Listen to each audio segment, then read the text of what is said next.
Hola a todos nuevamente, espero que se encuentren muy bien.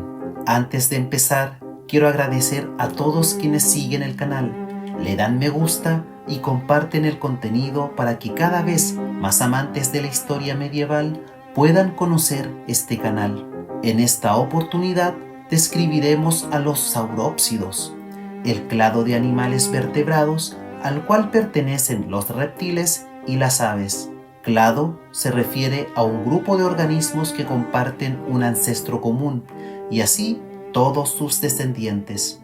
El biólogo británico Thomas Huxley, defensor de la teoría evolutiva de Charles Darwin, fue el primero en proponer el año 1864 que las aves evolucionaron a partir de los dinosaurios. Hoy en día, esta teoría es ampliamente aceptada por la comunidad científica. Durante la Edad Media, evidentemente, no se conocían estas teorías de la evolución de las especies. Los reptiles y las serpientes formaban la misma clase de bestias, tratándose de animales que reptan, es decir, que se arrastran por el suelo. En su obra Etimologías, Isidoro de Sevilla establece lo siguiente: la serpiente recibe su nombre de que se desliza, serpere, por lugares intrincados, nunca por caminos abiertos, y repta apoyándose en sus diminutas escamas. Las que se apoyan sobre cuatro patas como los lagartos y las salamandras no se denominan serpientes, sino reptiles. No obstante, las serpientes también son reptiles, porque reptan con su vientre y su pecho.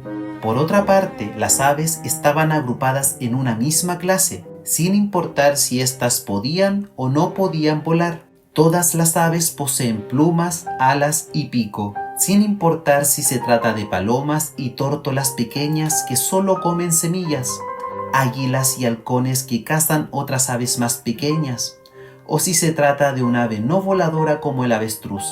Según las etimologías de San Isidoro, el nombre de aves proviene del latín avia, porque estos no poseen caminos previamente establecidos, sino que emprenden vuelo por rutas sin trazar. Para efectos prácticos, quise hacer que este segundo capítulo se tratara de los saurópsidos en conjunto, considerando aves y reptiles reales. Describiremos el aspecto físico de cada animal y en algunos casos también su interpretación alegórica, con apoyo de los mismos bestiarios ingleses y francos de los siglos XIII al XVI, aquellos mismos que fueron empleados en el primer capítulo dedicado únicamente a los mamíferos.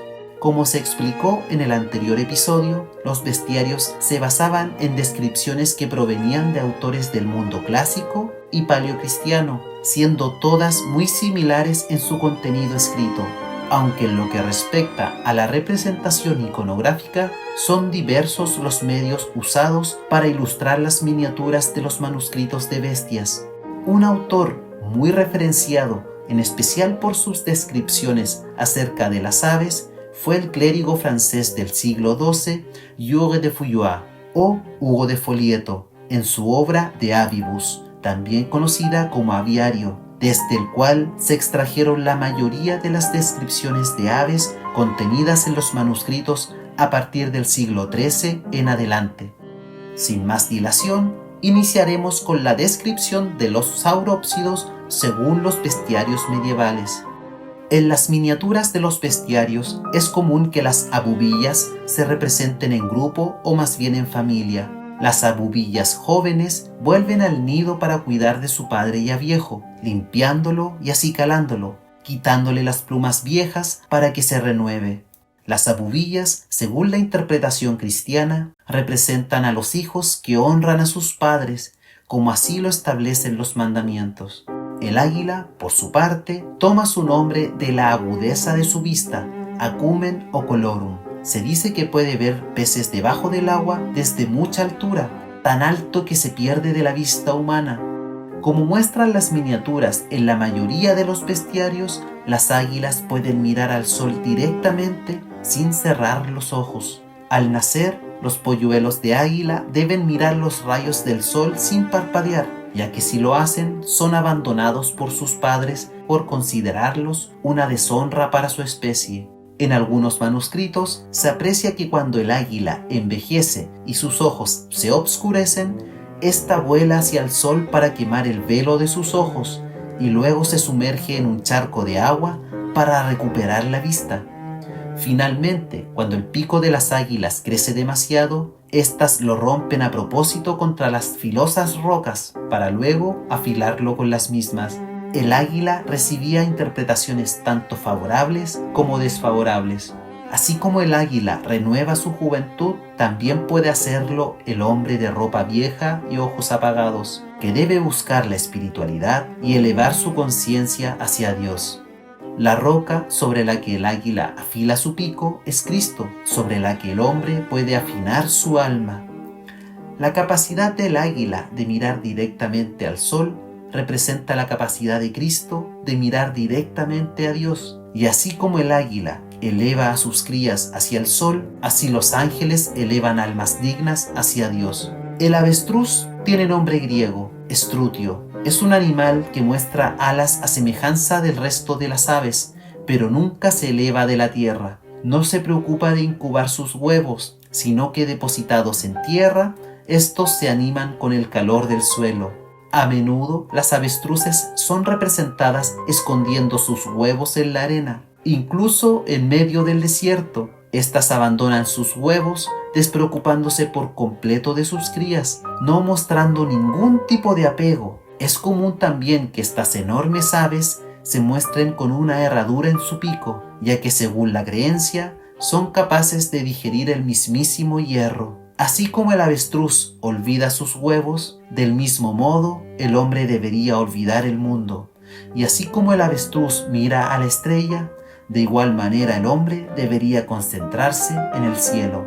La víbora áspid, por su parte, debe su nombre al peligroso veneno que inocula cuando muerde. En lengua griega, veneno es llamado ios, y de ahí derivaría el nombre aspis, que da nombre a esta peligrosa víbora. En la iconografía de los bestiarios medievales suele ser representada con uno de sus oídos tapado contra el suelo y el otro tapado con su cola, con el objetivo de no escuchar las mágicas voces de los encantadores que tratan de seducirla o engañarla.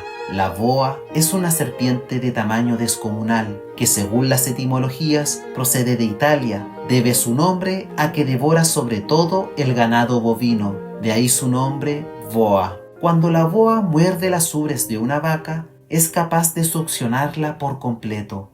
El búho tiene un nombre formado a partir del sonido de su voz. Es un ave lúgubre, totalmente cubierta de plumas, pero inclinada constantemente a la pereza más pesada. Se le ve de día y de noche merodear por los cementerios y siempre mora en cuevas. Dicen que su presencia en una ciudad presagia la desolación. Noctua o mochuelo es el nombre de un pequeño búho que vuela durante la noche. De día no puede ver, pues al salir el resplandor del sol se le ofusca la vista. El Nycticorax o noctámbulo es también un búho nocturno que ama la noche, huye y no soporta la luz del sol. Dicen que el búho simboliza también a todos quienes se han entregado a las tinieblas del pecado y a aquellos que huyen de la luz de la justicia. Si bien al búho se le suele dar una interpretación negativa, el bestiario de Aberdeen proporciona una moralización, en su mayoría positiva, para el noctámbulo. En un sentido místico, el noctámbulo significa Cristo. Cristo ama la oscuridad de la noche porque no quiere que los pecadores que están representados por las tinieblas mueran, sino que se conviertan y vivan. Además, en el sentido moral, el noctámbulo representa para nosotros no cualquier hombre justo, sino más bien alguien que vive entre otros hombres y sin embargo se esconde de su vista tanto como sea posible. Huye de la luz en el sentido que no busca la gloria de la alabanza de otros hombres. El nombre del buitre proviene del latín vultur. Según las etimologías de Isidoro de Sevilla, le viene de su vuelo aletargado, volutus tardus, ya que debido a sus grandes proporciones no tiene un vuelo ligero. Dicen que algunos buitres se reproducen sin apareamiento y que conciben y engendran sin copular. Los que así nacen llegan a vivir, según se afirma, hasta 100 años. Los buitres, al igual que las águilas, olfatean los cadáveres que están incluso al otro lado del mar. Quienes afirman que Cristo no pudo nacer del vientre de una virgen, encontraban en la alegoría del buitre un ejemplo de que sí era posible la concepción sin apareamiento. Las Ciconiae, llamadas por nosotros como cigüeñas, reciben su nombre del sonido que emiten. Estas aves disfrutan de estar acompañadas por otras. Son enemigas de las serpientes, cruzan volando los mares, reunidas en bandadas que emigran hasta Asia. Es muy notable el cariño que sienten hacia sus hijos. Con tanto celo calientan su nido, que a causa de estar tanto tiempo incubando, llegan a perder las plumas. Sin embargo, cuanto más tiempo dedican a la cría de sus retoños, otro tanto ellas, a su vez, son alimentadas por sus propios polluelos cuando crecen. Se denomina cisne al ave que los griegos conocen como Kygnos, el luminoso o el blanco, latinizado como Cygnus, aunque en esta lengua originalmente se le llamaba Olor. Se dice que deja oír la dulzura de su canto con armoniosos trinos, y dicen que canta tan suavemente porque posee un cuello largo curvado, y precisamente la voz que se emite necesita recorrer un camino largo y sinuoso para lograr modulaciones tan variadas. Cuentan que en las regiones septentrionales, cuando se oye tocar la lira, acuden volando gran multitud de cisnes y forman un coro admirable. Esta última referencia hace alusión a la constelación de Cygnus, también llamada la Cruz del Norte, la cual se puede apreciar en el firmamento nocturno del hemisferio norte, junto a la constelación de Lira. Los cuervos se niegan a alimentar a sus crías hasta que sus plumas crecen y se vuelven negras, y así los padres pueden reconocerlas como propias. Antes de que las crías tengan plumas, se alimentan de rocío. Cuando un cuervo se come un cadáver, primero le arranca los ojos para poder llegar al cerebro. Así como el cuervo no alimentará a sus polluelos hasta que los reconozca como propios, así el maestro no debe contar a sus alumnos los misterios de Cristo hasta que reconozca que estos están listos para recibirlos. Al cocodrilo, Cocodrilus, se le denomina así por su color azafranado, Crocus. Se cría en el río Nilo. En tierra es un animal cuadrúpedo algo torpe, pero en el agua tiene una terrible fuerza. Mide más de 20 codos, está poderosamente armado de dientes y de uñas, y es tan dura su piel que una piedra lanzada con toda potencia rebota contra su espalda. Durante la noche reposa en el agua, y durante el día lo hace en la tierra. También en tierra deposita sus huevos, que cuidan alternándose tanto el macho como la hembra. Al cocodrilo lo mata tradicionalmente la serpiente Hydrus, la cual al ser tragada por el cocodrilo, atraviesa su piel desde adentro por un costado de este. Las ilustraciones de los bestiarios lo representan más como mamífero parecido a una hiena o a un lobo que a un reptil propiamente tal, posiblemente porque ninguno de los ilustradores de miniaturas conoció un ejemplar real. Se suele mostrar devorando a una persona para luego llorar falsa y cínicamente por su bestial acto. También es frecuente que sea dibujado devorando una hidrus, la cual lo termina atravesando por su osadía.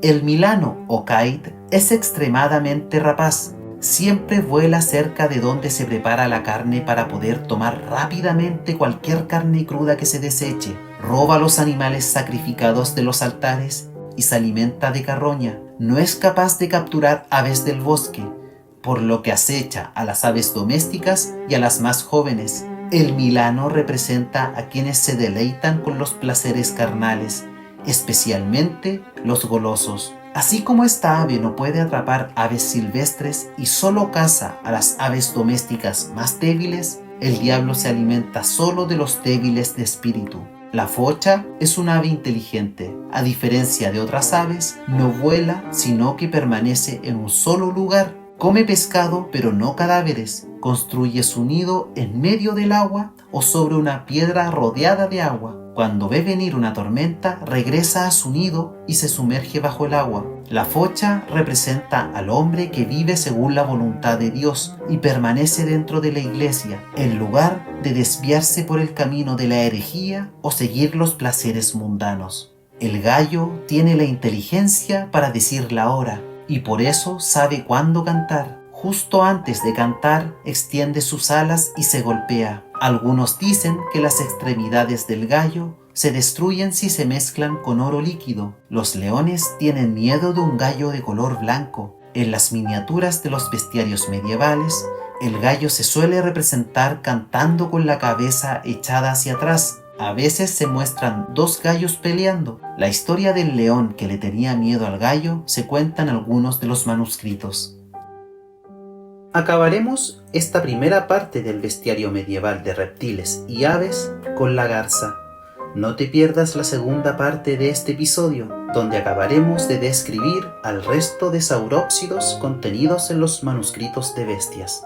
El nombre latino de Ardia, con el que se conocía a la garza, viene a ser como si dijéramos ardua, precisamente porque vuela muy alto, teme las lluvias y vuela por encima de las nubes para no sentir el aguacero que de ellas se descarga. Cuando vuelan muy alto es señal de que habrá una tempestad. Muchas gracias por llegar hasta el final de este video. Si te gustó, dale like y compártelo con otros amantes de la historia medieval. Si te interesa este tipo de contenido, suscríbete a este canal. Nos vemos en el próximo video. Adiós.